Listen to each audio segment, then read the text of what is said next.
Hello बच्चों, हमारा प्रश्न है संलग्न चित्र में दर्शाए गए तीन परावैद्युत गोलों पर जिनकी त्रिज्याएं क्रमशः r/2 r तथा 2r है, आवेश q 2q तथा 4q क्रमशः जो है इस पर वितरित है। यदि बिंदु P जो प्रत्येक गोले के केंद्र से r दूरी पर है, तो गोले 1, 2, 3 के कारण वैद्युत क्षेत्र का परिमाण क्रमशः E1, E2 तथा E3 है।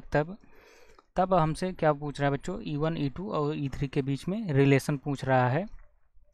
तो बात करें अगर हम, तो हमें तीन गोला दिया गया है और उनकी कुछ त्रिज्याएं दिए हैं और उस पर जो है उनके जो है सरफेस पर जो है कुछ अलग अलग जो है चार्ज जो है वितरित हैं। तो चलिए हम फाइंड करते हैं। अगर हम बात करें E1 के लिए, तो E1 के लिए हमारा वैद्युत क्षेत्र हो जाएगा। तो हमारा अगर हम देखें E1 जो है इस गोले के बाहर है, तो ये हमारा जो गोला है एक पॉइंट की तरीके से काम करेगा। तो यहाँ से अगर हम देखें तो हमारा E1 की जो वैल्यू होगी वो हो जाएगी के की वैल्यू हम जानते हैं 1/4 पाई एप्सिलॉन नॉट। तो यहाँ से अगर हम देखें तो ये हमारा आ जाएगा आ जाएगा के। इस पर आवेश कितना है Q और दूरी r²। सिमिलरली R2 पर सिमिलरली गोला 2 के लिए देखें तो गोला 2 के लिए हमारा आ जाएगा K और आवेश कितना है Q, या आवेश इस पर कितना दिया है 2Q/r²। ये हमारा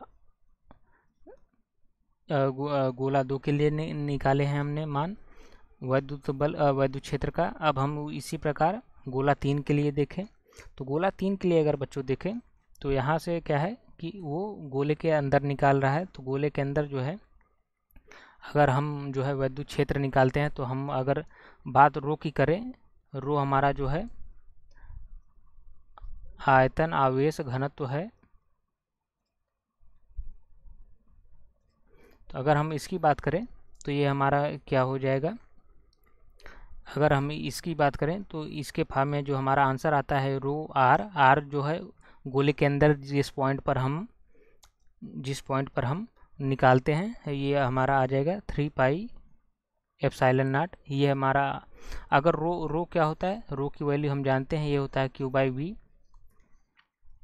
तो Q/V, तो यहाँ से अगर हम Q/V रखें तो Q कितना मान है, Q का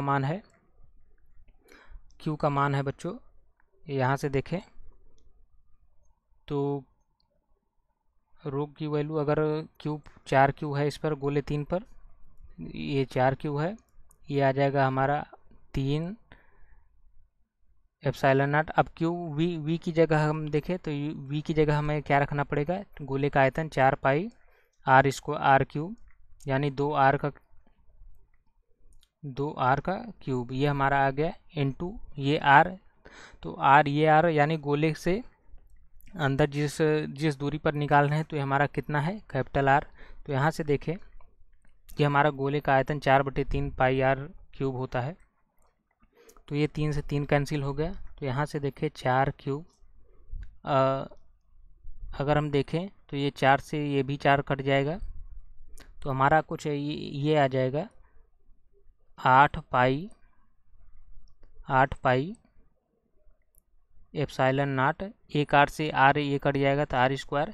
तो हम इसको लिख सकते हैं कुछ इस प्रकार Q/4 पाई एप्सिलॉन नॉट बटे 2r²। ये हम लिख सकते हैं। ये हमारा जो है किसका वैल्यू आया है, E3 का वैल्यू आया है। तो अब चलिए, अब यहाँ से हम अगर कंपेयर करें तो अगर हम देखें, अगर हम कंपेयर करें तो ये देखें वैल्यू, तो 1/4 पाई एप्सिलॉन नॉट को हम क्या लिख सकते हैं, K लिख सकते हैं। तो ये हमारा आ गया KQ/2r²। तो यहाँ से अगर देखें तो हमारा हर जो है किसका सबसे बड़ा है। अगर हर की बात करें तो हर इसका सबसे बड़ा है, यानी E3 के लिए हर जो है हमारा बड़ा है। अगर हर बड़ा होगा तो यानी हमारा जो मान होगा वो छोटा होगा। यानी हम ये अगर देखें तो हमने E2 की मान अगर देखें तो 2Q/r², और अच्छा E1 E2 में कंपेयर करें तो यहाँ से देखें हमारा अंश बड़ा है, यानी E2 की मान जो है E1 से बड़ा होगा। अब यहाँ से देखें इसका हर सबसे बड़ा है, यानी E1 E3 के कारण जो है हमारा सबसे कम जो है विद्युत क्षेत्र रहेगा।